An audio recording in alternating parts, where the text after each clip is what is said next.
Hey everyone, I'm Victor Dwyer with Piranha, and this is the Failures and Wins podcast, where we get the latest people and where they talk about some failures and some wins. And then we're going to really dive into customer lifetime value today, where people are rebuying the product. A lot of us go for sale, sale, sale, but we never care about our current customers. Unfortunately, that's how we are on Amazon. It's amazing. It's important to have that conversation to really nurture that customer and really establish that lifetime value. Today we have David Green on today. We're gonna jam through some things. David, thank you so much for joining today. Love to get an intro on how you got into this world. Yeah, thanks for having me, Victor. Yeah. Yeah, I've been in this world of PPC, Google Ads marketing for about 7 years, and it's been a wild journey. I started off as a Ruby on Rails developer, writing copious amounts of code, and decided I did not want to spend my life writing copious amounts of code, and moved over to digital marketing. And here we are, a few years later. That's great. That's great. So you definitely are more in the developer type of mindset, more like is what I'm hearing. So going from like coding to Google Ads, PPC, like very developer type of things. Is that right? Yeah, like it's. I started off like I worked corporate for a number of years in sales, Yeah. and then I eventually decided I want to branch off and test the waters with my own on my own. Yeah. I taught myself the right code. I started building out websites and brochure sites, and started some e-comm sites before I learned about Shopify. And yeah, then over time, it's just evolved even further. I found a real like and passion, I don't say passion, but love for Google Ads and psychology, how to influence people to make decisions that they want. And yeah, and then it got me a little bit more further here. So yeah, a little That's great. brief history. That's great. And when going through that process of going through like a website developer and then becoming an entrepreneur and founder, what made you take that first step of saying like, okay, this is something I want to get into? What like were you at a previous job when you were a website developer and like full time, and then you went away and said, hey, I want to do my own thing? What kind of like made you want to make that decision? Yeah, good question. I was working a full time job, and I was working on a couple like projects of my own, a couple side projects in the online private sale real estate space. So I was trying to help people who wanted to sell their homes but didn't want to pay super high prices for real estate agents. And I'm up here in Canada, so in Toronto specifically, is one of the hottest markets for me in North America for the past decade. So people with a few dollars, $10, $20, $30,000, they would go through my company, and we'd help them, pay a few $100 to market their listing and sell. So I did that. Things started to go really well, and then the real estate market took a shift, and my business Yeah. took a shift as well at the same time. But one thing I gathered from that, though, is a fail. I learned quickly how fast things can go up and how fast can go back down. Yeah. I learned a few things though from that, which actually part of the inspiration of my Google Ads um, focus right now is I worked with a Google Ads agency, and when I had a few dollars for that company, and they put me into a six track, and I paid my retainer every single month, and I was told a certain amount of leads would come in, and I didn't get a single lead over the 6 months, and it Wow. hurt. I remember that pain. I was like, hey, if I ever go on this path, if nothing else, I'll be transparent and tell people when it's not going to work, because they Yeah. must have known, it is what it is. So yeah. Mhm. Yeah. That's great. That's great. And when it coming down to, so that was like some failures that you went in your past. What are some strengths and weaknesses that you found in yourself? Because as a founder, you have to wear a lot of different hats. You're all the way from the CEO to the janitor. Like you're wearing all the hats all the way down. And what kind of weaknesses did you kind of find in yourself saying, "Oh wow, I'm not good at that"? When you going through that journey, when did you really see like, "Hey, like this is something that I need to like this is something I need to hire for. that this is a weakness in there? How did you figure that out, and how did you navigate it? Yeah, I think I I'm a workhorse, and you start to realize that you can work your tail off to a certain extent, but working your tail off isn't necessarily scalable. I think what I learned over the experiences I got from that was, you can put all the hours in, you can get to a certain scale, but at a certain point, you have to start hiring, delegating, finding people that are smarter than you in specific expertise, and let them take it and run with it further. And that's how you grow your overall company. So I Mhm. knew when I launched my agency that there will be a point where I want to start hiring, and I did that much. I didn't really hire my previous business. I did a lot of it myself, and then like maybe a couple contractors. But this one, I was a lot more intentional to make sure that, hey, I know how much capacity I have. I know there's quite frankly more like what I'm not that good at, and I got to make sure I hire for those gaps Mhm. versus trying to either do tutorials for hours on end because it's weird. So we've all been there where you're trying to, you're bootstrapping all your skills on top of your funded, but at some point you're gonna say, hey, call a spade a spade. I'm not gonna write JavaScript, no apps by myself. So That's awesome. I love that. I love that. Yeah, that makes a lot of sense. That makes a lot of sense. And then going into a little bit about like customer lifetime value and going in from that perspective, where do you see the most? I know this is going to change for lots of clients. Where do you see the most value when it comes to customer lifetime value? For example, do you start you might start a journey through a Google Ads search query, and then you might remarket to that person through YouTube ads, and then where you start to increase that customer lifetime value. Can you go into that, like that funnel process of like what you kind of do to set up that funnel, and like how you target these people to increase that customer lifetime value? yeah, good question. And to be fair, it's a little different dependent on the space. So e-comm is different from SaaS, is different from pure lead gen, B2C lead gen. So a little bit different depending on the vertical you're in. Typically, generally speaking, though, the clients that we've had that have had the most success in growing their LTV have been the ones that really engage with their current customer. We're always in this world where we're expecting to scale, and you get it. Like you want to find new business, new opportunities, grow. We're all part of the same game, if you will. But you just start to appreciate that. Think about, Victor. What's a brand that you love that you're in there to? I would say let's just for this Powerade. Let's just say Powerade for now because it's right Okay, here. all right, great. And why? Why do you love Powerade? I like the taste, and I like the like feeling it brings me, like saying like, hey, like it's Powerade, like energy, like like like hydrate, like get ready for your next sports game, whatever it may be. Like this is what I get from Powerade. Precise. And you probably have a flavor that you like, which is that Yeah, looks like a cherry or strawberry, or maybe. Yeah. yeah.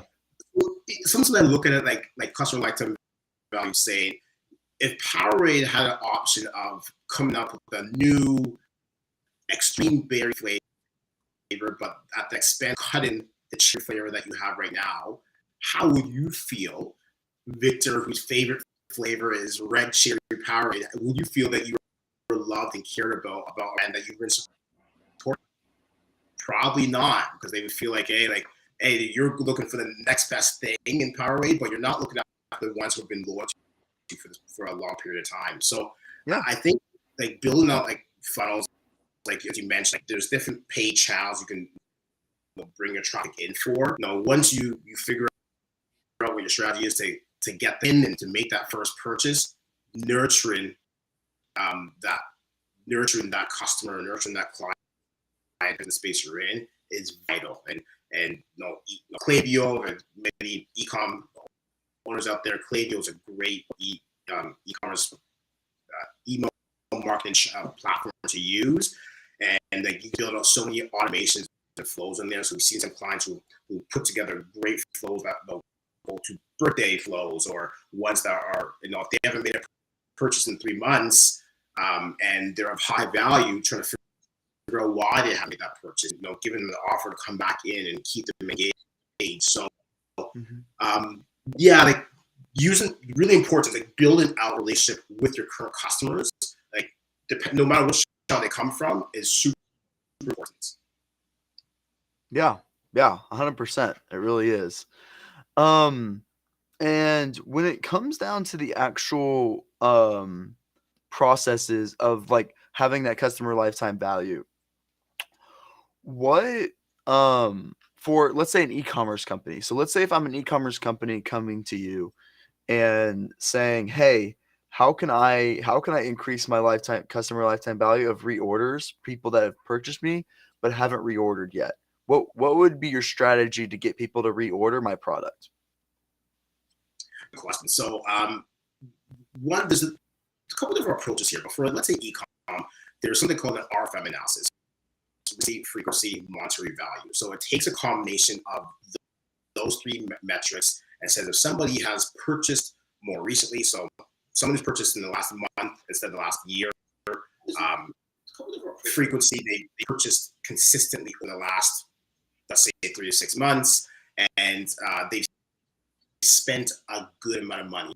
The higher the value, or the higher the rating of those three metrics for a new customer, typically indicates that they might be of higher value to that business. So if you are so for example, a Shopify owner, I'm gonna pull it up here just so I don't mess up the name here. But if you're a Shopify owner app that is called, I think it changed recently, but there's a couple good apps that do this. One is the Repeat Customer Insights app. I want to make sure I get that right. Really good app, and in that app they read down the RFM analysis. So they'll say, "Hey Victor, you had 1,000 customers last month or the last 6 months. Here are the 10% or 8% that are your VIP customers. These are the ones that come back. They bought every month from you from the last 6 months. Their average order values is way above the standard for the store, and they obviously they bought very recently because they bought frequently. So like their RFM score would be higher. And what you want to do with customer lifetime value is segment your groups.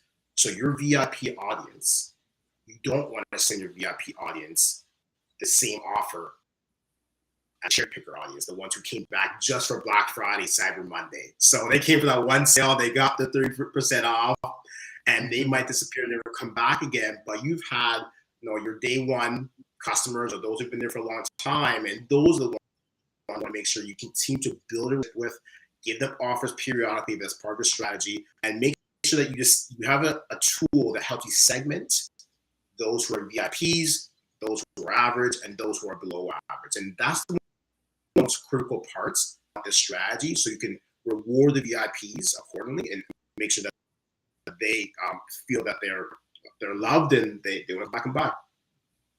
How do you adjust your offers based off of that? So like, for example, would you, for your VIP customers, would you give a lower percentage off? And then for new customers, you get a higher percentage off?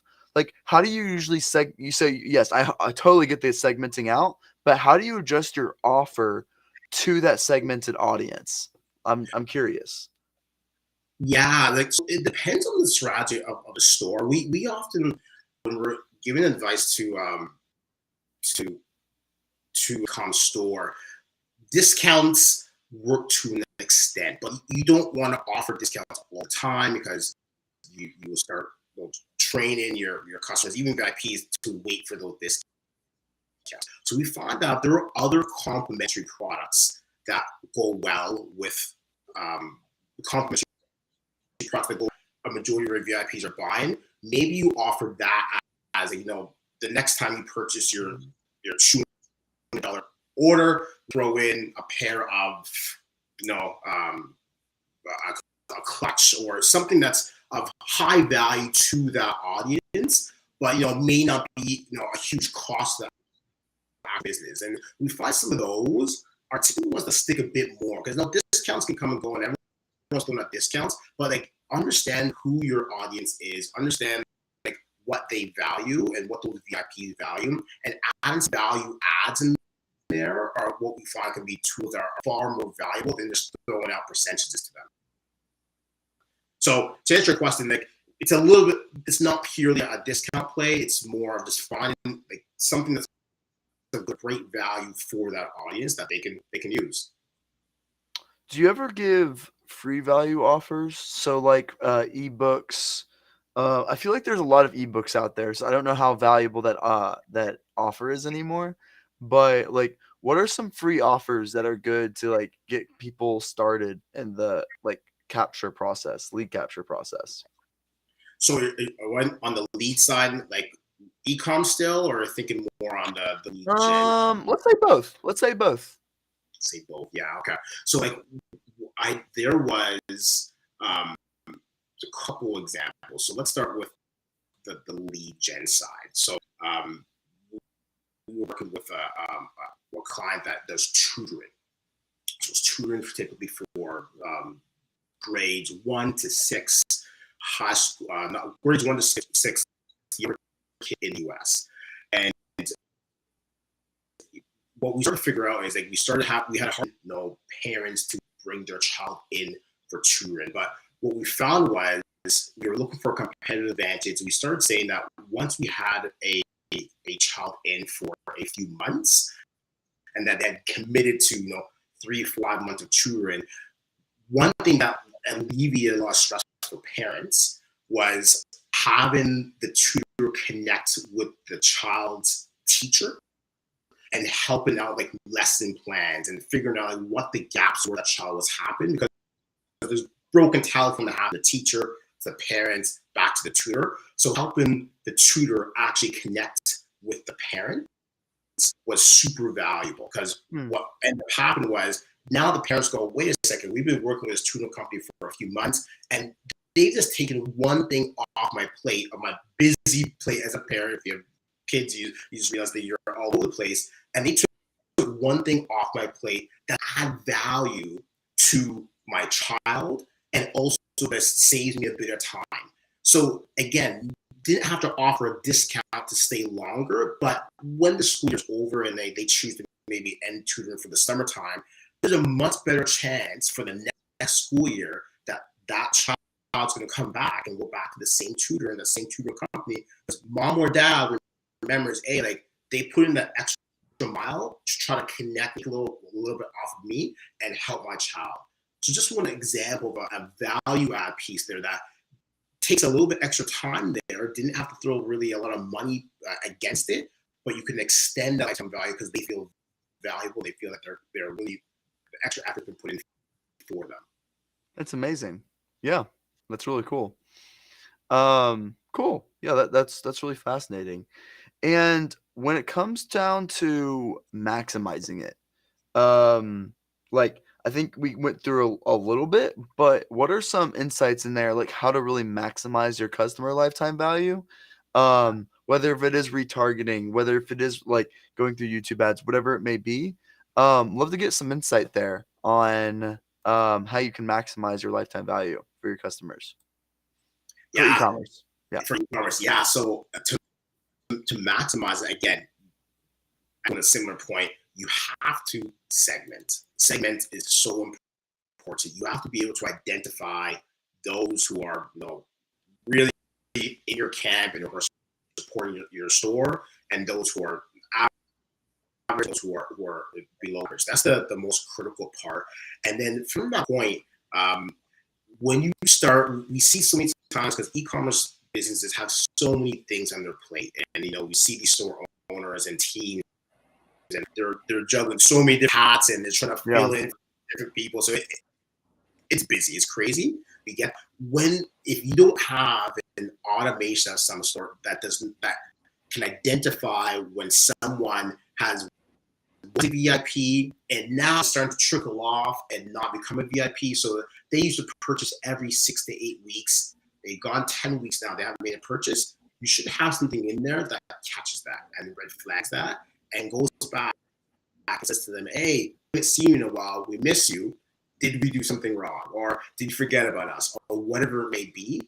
Because it's far easier to re-engage, and not just easier, it's far expensive to re-engage with a past customer that just might have been busy with life or maybe was disgruntled about something. At least you can address it versus trying to go back and gladiator sports of Facebook ads, Instagram ads. To be like, it's way easier to do that than it is to do the paid search or paid social side. So that's a big piece.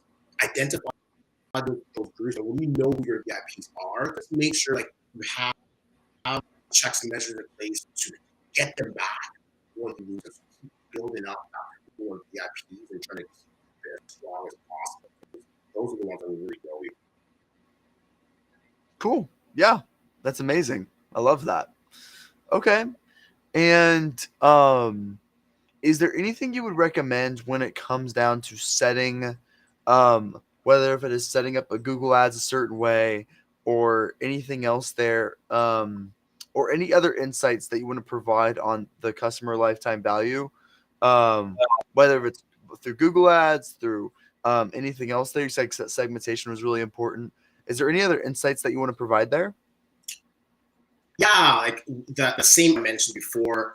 If in that app, they actually, one thing they do really good, so the segments that I just mentioned, they create a whole bunch of audiences for you. So they'll tell you your VIPs, who are the potential VIPs, who are your VIPs, or they call it defectants, so they're about to leave.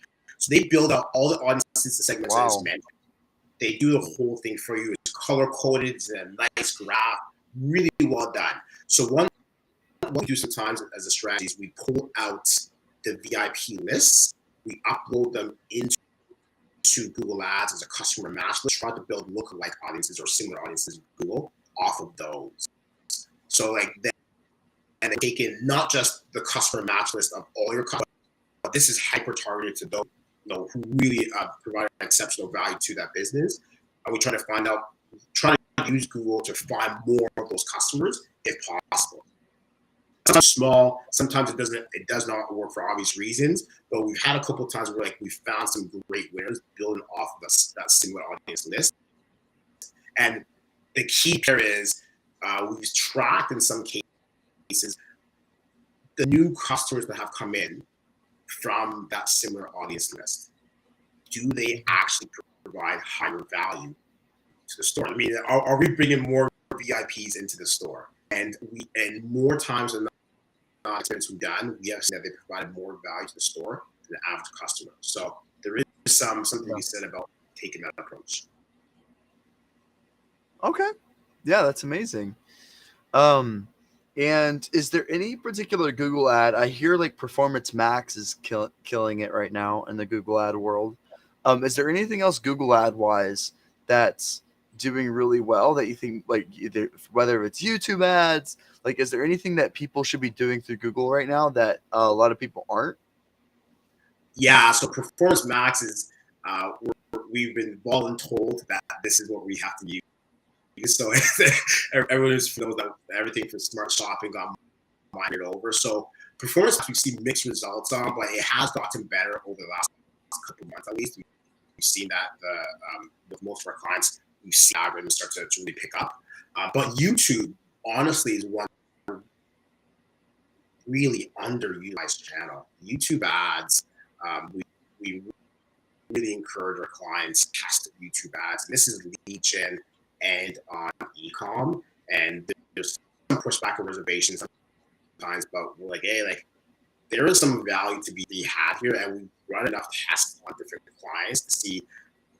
Obviously, there's not always home runs, but you can find some really great winners. And on lead gen, your CPAs are significant, not more, but all the time. But many times they're just much lower because it's almost like the wild west of Facebook ads. Everyone talks about, used to just set up a Shopify store, connect our Facebook ad, and just it automatically just generated money for you. And I feel like YouTube is in a phase right now where there's a lot of that.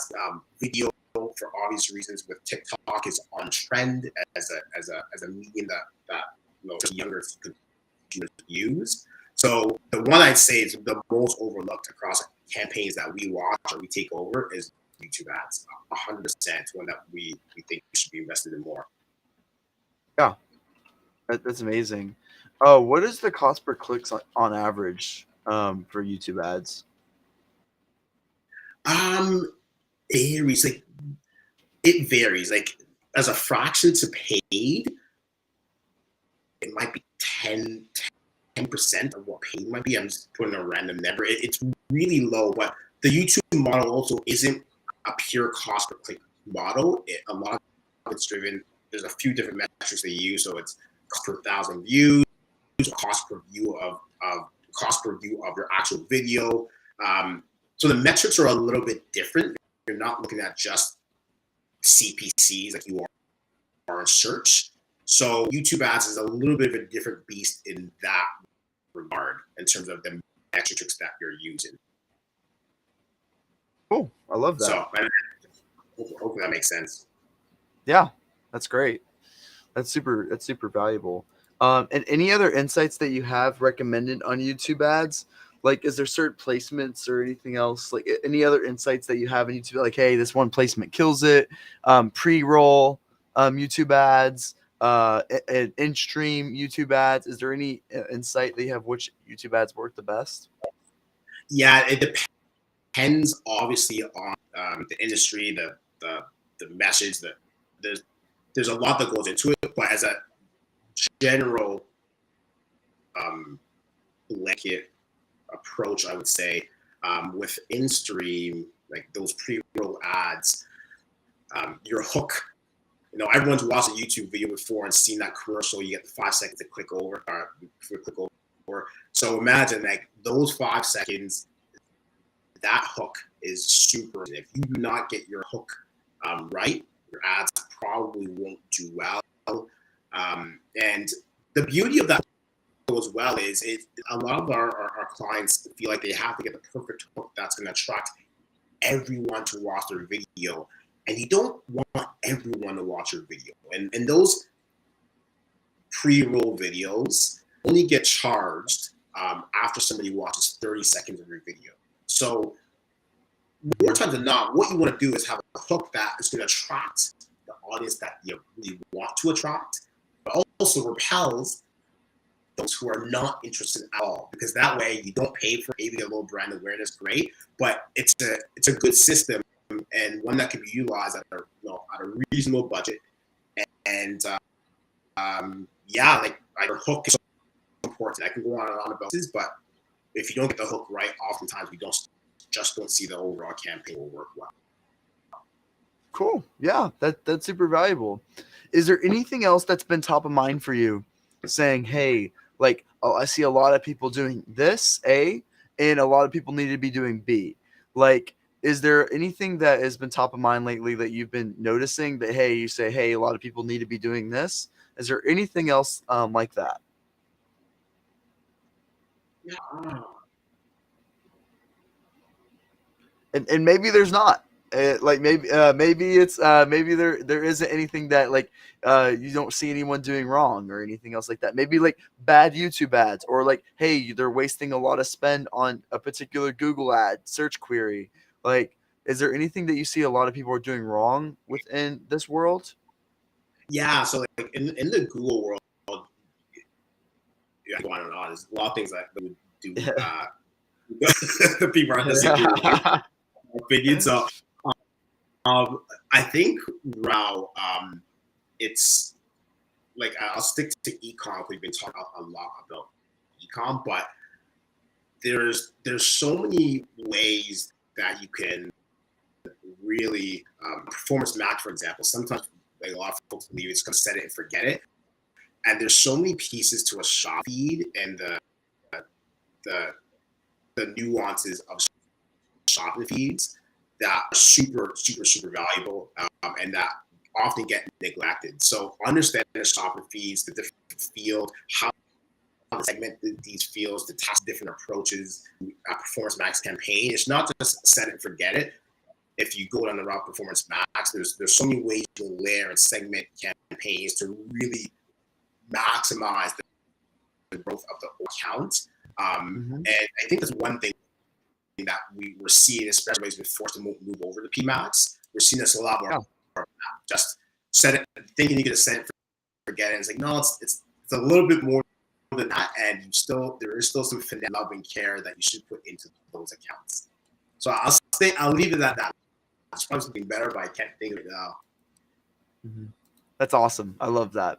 Well, unfortunately, that's all we have time for today. But David Green, please tell them how to find you, how to find your website. If the audience is interested in that, please tell them how to find you.